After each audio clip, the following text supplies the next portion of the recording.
Hi, today I'm here with Chris, and Chris has been seeing me for a little while for heel pain, haven't you, Chris? Yes. He's a footballer, so he's a pro footballer. Now, the most common cause of heel pain is plantar fasciitis, but Chris didn't have that. Chris had a bruise on the outside of his heel, which we diagnosed. The ultrasound did show a little bit of fluid around the bone. Chris, what pitch were you playing on when this happened? What kind of pitch was it? It was a 4G action surf. It was 4G, wasn't it? Yeah.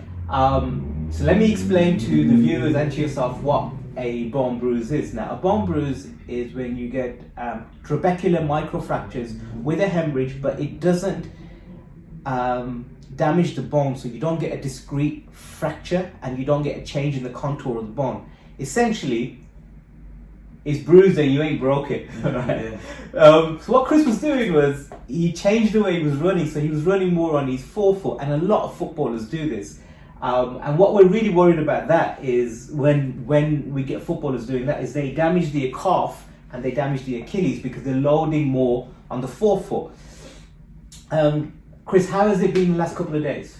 The last 2 or 3 days it's really improved massively. The pain's definitely gone down a lot, and I can see kind of a road to recovery now. We've given you some insoles in your shoes with a lot of padding in the heel. How did they feel? Yeah, great. A lot more protection for the heel. Spongier, so yeah, a lot more protection. Now, as I've explained to Chris, and I'm going to explain again, it's really important that Chris takes a gradual return back to sport. What I'm worried about with athletes when they take a couple of weeks out is when they go back to sport, they can pull a hamstring or a groin or a different issue altogether. So we've spoken about shorter runs and not doing a maximum sprint straight away and gradually building up to it. Also, while I'm on the subject of footballers and stress fractures, the most common place for a footballer to get a stress fracture is the fifth metatarsal.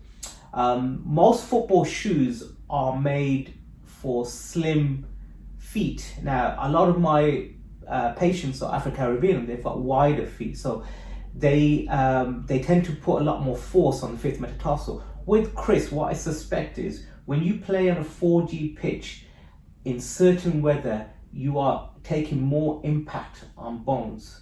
And you can get, because I think you were kicking the ball and you had a sudden twist.